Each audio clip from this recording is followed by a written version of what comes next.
Caríssimo irmão e irmã, também que nos acompanha pelas redes sociais, pela rádio. Bem, a primeira leitura de hoje é, de novo, escatológica. Fala do final dos tempos para os justos. Assim fala o Senhor, dentro de pouco tempo, não se transforma o Líbano em jardim? Lembra do jardim do Éden, né? Do paraíso. Naquele dia os surdos ouvirão as palavras do livro e os olhos dos cegos verão. Aqui, a mesma coisa. Existe uma continuidade histórica. Quem é que veio e fez os cegos verem e os mudos falarem e os surdos ouvirem? Jesus. Mas também de uma forma plena no céu. Lá, nós veremos Deus face a face. Entre aspas, assim. São Tomás fala que não tem sentidos no céu. É como se Deus estivesse na nossa alma. Nós vamos participar da plenitude de ver, de entender Deus dentro da nossa própria alma. Não é por um sentido do olho que a gente vê Deus, mas é uma linguagem figurativa. Veremos Deus face a face. Os humildes aumentarão sua alegria no Senhor, e os mais pobres dos homens se rejubilarão. Sempre, gente, sempre envolve humildade e pobreza para ir para o céu. O que é ser humilde na vida espiritual? É não responder ninguém. O povo fala de você e você, é assim? É isso que é ser humilde? Não. O que é ser humilde na vida espiritual? Reconhecer-se totalmente dependente de Deus, para ser bom, para ser feliz, para tudo. Para cumprir os mandamentos, para ser perseverante, para ter fortaleza, para ter esperança, tudo. Isso é humildade. E pobre é que só quem não tem dinheiro? Não, pobre é aquele mendigo que mendiga a Deus os bens, que se vê pobre. O que adianta uma Ferrari para mim e um jatinho? Vou deixar de ser esse manqueba aqui, esse cara, esse corpinho aqui que vai feder de todo jeito? Vai mudar? Vai mudar? Nada. Eu continuo pobre, mendigo, fedorento, que precisa de Deus. O problema é que tem muita gente que se ilude. Você põe um perfume importado, roupona, você acha que a carcaça mudou, mas não muda. Gente, o cristão tem que ser o mais consciente da sua condição de pobre, independente do que tem, né? Nem a palavra que eu usei, mas não tem nada a ver, né? Eu queria usar outra palavra, mas uma pessoa fraca, qualquer coisa, uma doençazinha, acaba, te põe no chão. Fracassou o prepotente, desapareceu o trapaceiro e sucumbiram todos os malfeitores precoces, os que faziam os outros pecar por palavras e armavam ciladas ao juiz. Tão atual isso, hein? Quanta coisa, quanta mentira, quantas armadas e ciladas judiciárias. E atacavam o justo com palavras falsas. Isto diz o Senhor: agora Jacó não mais terá que envergonhar-se, nem seu rosto terá que enrubescer. Quando contemplarem as obras das minhas mãos, hão de honrar meu nome no meio do povo. Então, essa questão do que está acontecendo hoje no Brasil, principalmente as injustiças, perseguições, padre que faz oração para, sei lá, o golpe, e tanta coisa que a gente fala assim, gente, parece que o Brasil nunca ia chegar nisso.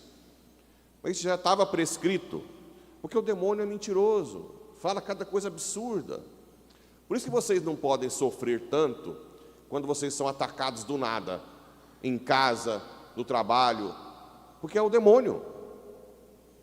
Eu já vejo esposas, às vezes, que ouvem cada coisa de marido, pode ser o contrário também, né? Mulher que ganha um pouquinho mais que o marido, já começa a se sentir demais, fala que o marido é fraco, não põe as coisas, é ela que manda dentro de casa, é ela que sustenta tudo, também tem essas coisas também, né? Não dá conta de ficar calado, vai encher o saco do marido, mas pode ser para lá ou para cá.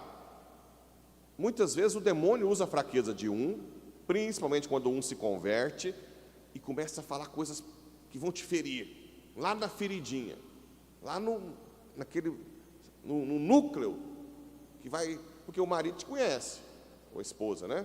Então o demônio vai usar ali as palavras, e às vezes você nem esperava isso, mas o que o demônio quer?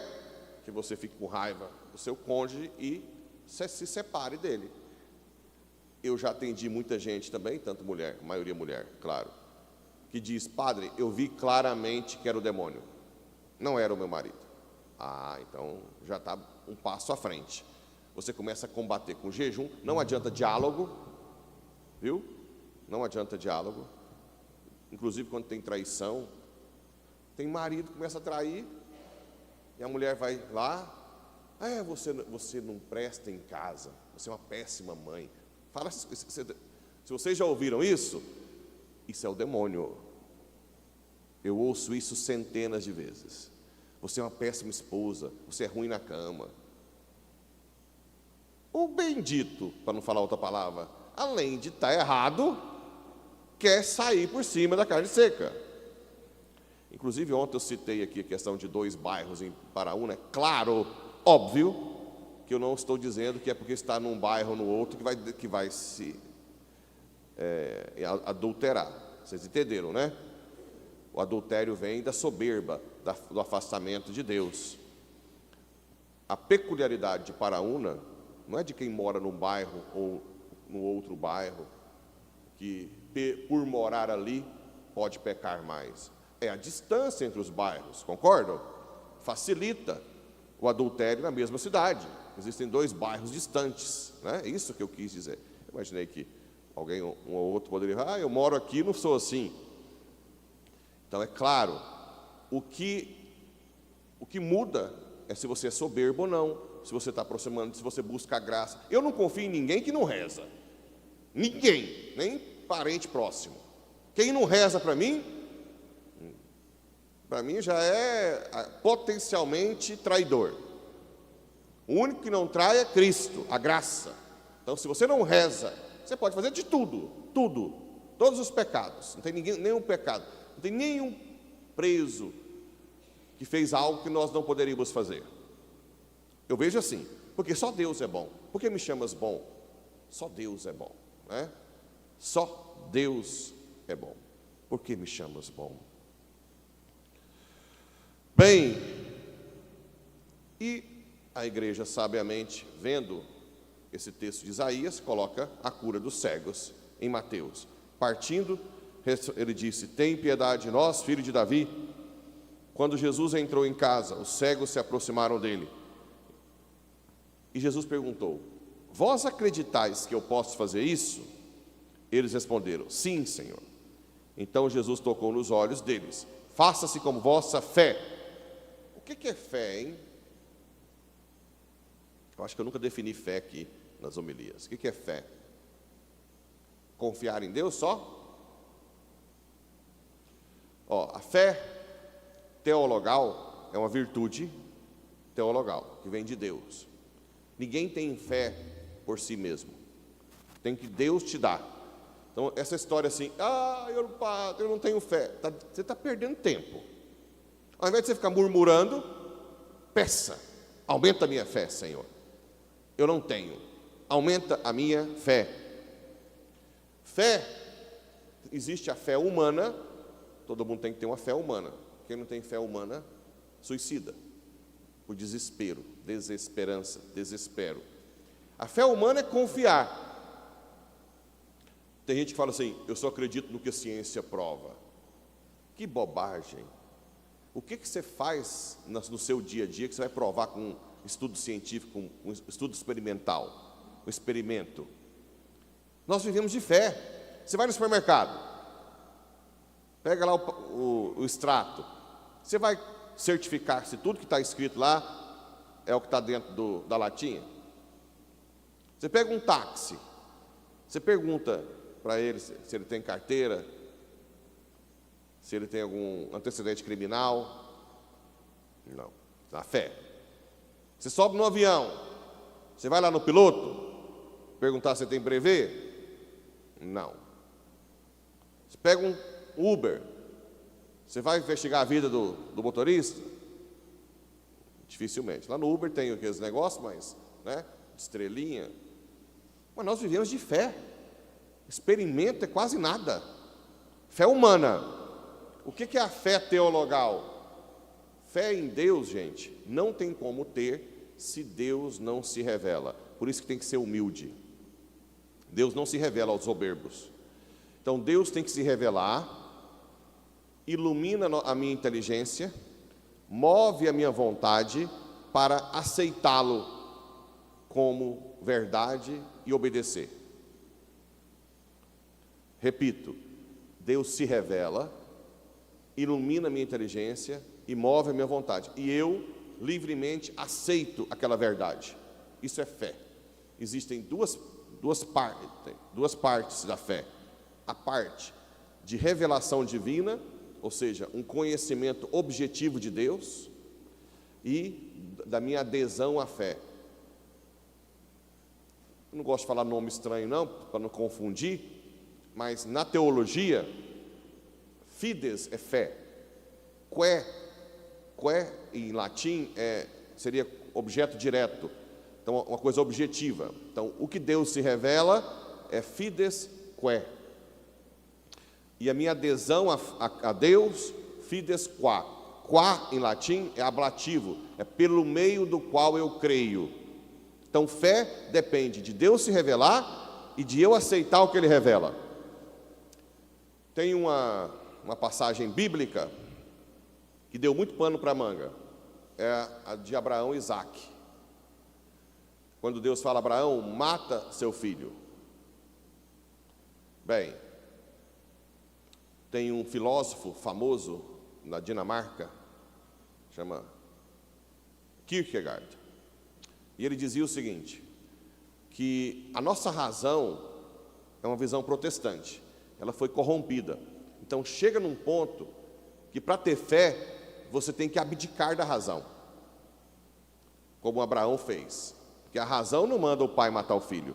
Então você tem que esquecer a razão e aderir à fé. Não. O que a igreja ensina é que Abraão foi iluminado por Deus, de que a vida é Ele que dá, de que Deus pode tudo, que obedecer a Deus acima de tudo é um bem, e moveu a vontade dele para fazer aquilo que Deus mandou. Não foi que Abraão abdicou da sua razão, ele usou a sua razão para entender que tudo que a gente faz para Deus é o melhor. E Abraão foi e quase fez, certo? Então sempre a fé precisa que Deus se revele. Por isso que quem é soberbo, orgulhoso, não tem fé. Claro, ele tem fé humana no dia a dia, mas não tem fé em Deus.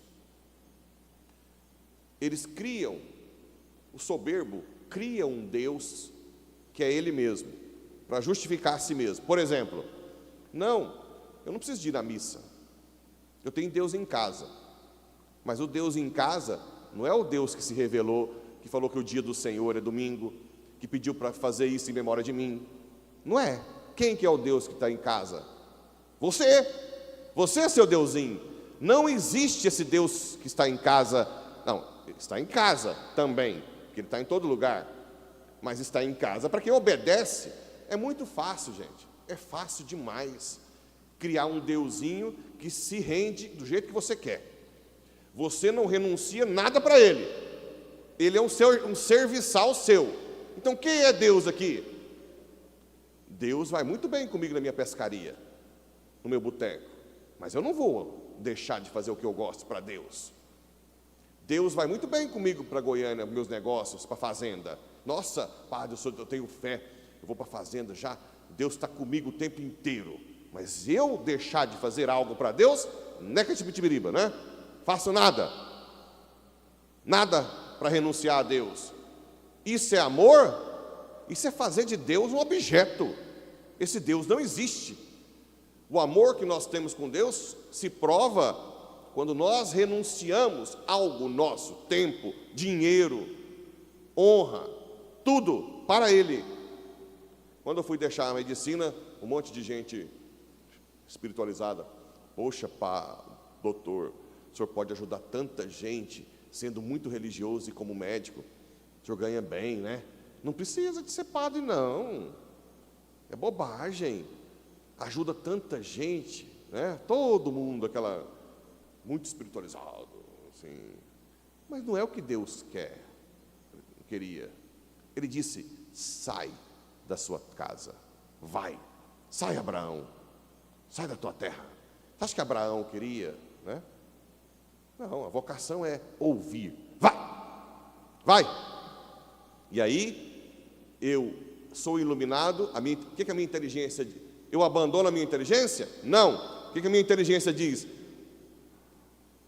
A minha inteligência, ô Zé Mané, você é um bostinha.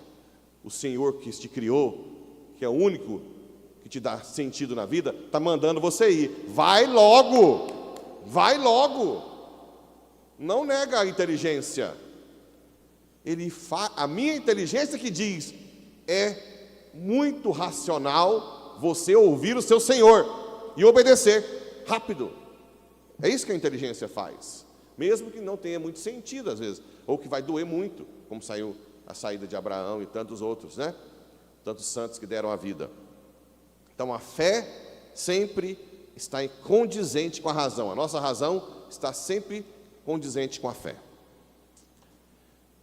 E aí ficaram e viram, né? Esse ver aqui também tem uma conotação de ver além, de não ficar só com esse mundo, transcender do mundo. Tudo bem? Entenderam que o Deusinho de quem vocês conhecem aí, não, comadre, eu tenho uma fé, viu? Eu só não vou na igreja, não confesso, não adoro, não rezo o rosário, mas eu tenho Deus onde eu vou. O Deus é você.